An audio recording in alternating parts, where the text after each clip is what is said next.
আসসালামু আলাইকুম। আশা করি সবাই ভালো আছেন। আমি ভালো নেই, আমি সেই আগের মতো। আজও আমরা হাদি হত্যার বিচার পাইনি। সবশেষে এখন যে ইস্যুগুলো আসে, ভাই চোখে কি বলতাম, তাদের বিন্দু পরিমাণ কোনো লজ্জা নেই, বিন্দু পরিমাণ কোনো লজ্জা নেই। তারা আসে, ভাই আমাদেরকে এবার ভোটটা দিয়েন। ভাই চোখে কি আসলে বিন্দু পরিমাণ লজ্জা নেই আপনাদের? আপনারা না ইনসাফের দল করেন? হ্যাঁ, কইগুলো আপনার ইনসাফ? আর এই যে ভাই, আমি আপনাকে বলতেছি, আপনি না রাজপথে বলতেন, হ্যাঁ ষড়যন্ত্র হয়নি শেষ, রুখে দাঁড়াও বাংলাদেশ। আগে আপনি রুখে দাঁড়ান, তারপরে তো বাংলাদেশ রুখে দাঁড়াবে। এখন তো আপনি রুখে দাঁড়াচ্ছেন না। আপনি আগে স্লোগানে বলতেন ষড়যন্ত্র হয়নি শেষ, রুখে দাঁড়াও বাংলাদেশ। এখন কই, আপনি তো রুখে দাঁড়াচ্ছেন না। আপনি আগে রুখে দাঁড়ান, তারপর দেখবেন বাংলাদেশে সবাই রুখে দাঁড়াবে। আপনি কেন হাদি হত্যার বিচার নিয়ে কোনো পোস্ট করছেন না? হ্যাঁ, কই গেল আপনার স্লোগানটা? হ্যাঁ, আগে তো আপনি স্লোগান করা যাবে না। আমি বলছিলাম যে সবাই তো, হ্যাঁ, যে যারা রাজনৈতিক দল থেকে সবাই তো এটা বলো যে যে ষড়যন্ত্র হয়নি শেষ, রুখে দাঁড়াও বাংলাদেশ। আর এই যে আপনাকেও বলতেছি ভাইয়া, আপনার ইনসাফের দলটা এখন কই? এখন তো কোথায়? তাদেরকে তো দেখা যাচ্ছে না, তারা তো কোনো রকম পোস্ট করছে না। তাদেরকে এখন দেখা যাচ্ছে বাড়ি বাড়ি, তারা মানুষের বাসায় গিয়ে যায়, বলতেছে চাচি, খালা, আম্মা, আব্বা, সব প্রয়োজনে পা হাত ধরে তাদের বলে আমাদেরকে এবার একটু ভোটটা দিবেন। তারা তো হাদি হত্যার বিচার চাচ্ছে না, তারা চাচ্ছে না হাদি হত্যার বিচার। ভাই আমি বলে রাখি, যদি হাদি হত্যার বিচারটা যদি আপনারা পেয়ে থাকেন, হ্যাঁ, হাদি হত্যার বিচার, আপনারা নিশ্চয় একটি সুন্দর বাংলাদেশ পাবেন এবং দেখবেন যে মানে আপনার চোখ খুলে যাবে ভাই, যারা হাদি হত্যার পিছনে জড়িত আছে।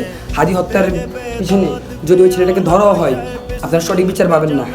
আমি বলে দিলাম, ওকে যদি ধরাও হয়, আশা করি ওকে ধরতে পারবেন না, কখনো ধরা হবে না।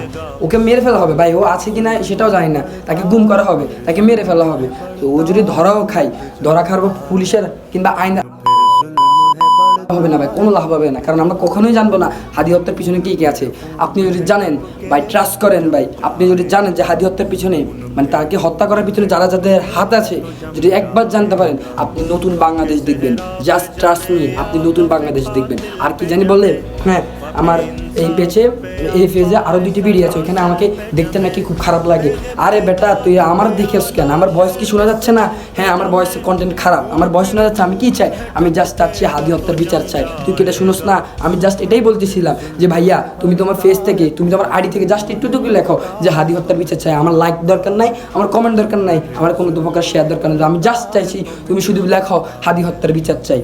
তুমি জাস্ট আমাদের পক্ষ হও, হাদি হত্যার বিচার চাই। তোমাদেরকে কোনো আন্দোলন সংগ্রামে ডাকছি না আমি শুধু এতটুকুই বলছি, তোমরা শুধু বলো যে ভাইয়া হাদি হত্যার বিচার চাই। ফেসবুকে লেখাও, আমার কমেন্ট বক্সে লেখা দরকার না। তুমি নিজ আইডি থেকে জাস্ট একটা পোস্ট করো যে ভাইয়া হাদি হত্যার বিচার চাই। আমি আর কিছু চাওয়ার নাই, আর কিছু বলার নেই ভাই। আপনাদের যদি বিন্দু পরিমাণ যদি লজ্জাবোধ থাকে, তাহলে আপনারা নিজ আইডি থেকে একটিবার হলেও বলবেন যে হ্যাঁ, হাদি হত্যা বিচার চাই। আপনি যদি আমাকে বলেন যে আমি এখন ব্যবসায়ী, হ্যাঁ, ভিউ ব্যবসায়ী করতেছি, বা হ্যাঁ ভাই করতেছি, আমি হাদি হত্যা বিচারের জন্য ভিউ ব্যবসায়ী হতে রাজি আছি, কোনো সমস্যা নাই, যা মন চায় তাই বলেন ভাই। আমার এই পেজ থেকে ভিডিও ছাড়লে এমন তো না আমি মিলিয়ন টাকা কামাচ্ছি, এমন তো হচ্ছে না ভাই। আপনি দেখেন, আমি জাস্ট নিজের অনুভূতিগুলো প্রকাশ করছি।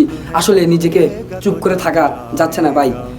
আপনি যদি ইনসাফের দল করে থাকেন, তাহলে আপনার দলও তো কই হাদি ভাইকে নিয়ে কোনো কথা বলছে না। আপনার যদি হ্যাঁ নীতিতে যদি লেখা থাকে অন্যায়ের বিরুদ্ধে যে কথা বলে, কই আপনার দল তো অন্যায়ের বিরুদ্ধে যায় লড়ছে না। তারা 2টা দিন ছিল শোকে, এরপর থেকে তারা তাদের মতো হাদি হত্যার বিচার আর চাচ্ছে না। তারা হাদি ভাইকে নিয়ে আর কোনো প্রকার কোনো কথা বলছে না, কোনো দলই বলছে না, কোনো রাজনৈতিক দল বলছে না। আমার কথা একটিবার বিশ্বাস করুন ভাইয়েরা, যদি এই যে আমি এই কথাটা শুধু তাদের জন্য বলবো, জুলাই আন্দোলন যারা করেছেন, আপনারা যদি একটিবার হাদি হত্যার পিছনে যাদের হাত আছে একটিবার যদি জানতে চান, আপনারা নিঃসন্দেহে একটি সুন্দর বাংলাদেশ পাবেন। আপনাদের চোখ জাস্ট খুলে যাবে যে এটা কীভাবে সম্ভব। যাদের উপর ভরসা করে আসছিলাম আমরা এতদিন, তারাই আমাদেরকে ঠকিয়েছে। এই জাস্ট এতটুকুই ভাই, হাদি হত্যার বিচারটা যত তাড়াতাড়ি সম্ভব করেন। আপনাদেরকে বলে রাখছি, স্টুডেন্টরা বসে থাকবে না। আজকে দেখছেন একজন কথা বলছে, আমার মতো আরও 2জন কথা বলবে, তাদের মতন আরও মানুষ কথা বলবে। আপনি দেখবেন একদিন দেখবেন রাস্তায় মহিলারাও আসবে, মা বাপরা আসবে, মেয়েরাও আসবে, ছেলেরাও আসবে, সকল ধরনের স্টুডেন্টরা আসবে। আমার কথা মিলে রাখবেন আপনি। আজকে শুধু আমি একা কথা বলছি, অন্য দিন দেখবেন যত দিন যাবে তত জনসংখ্যা বাড়বে ইনশাআল্লাহ।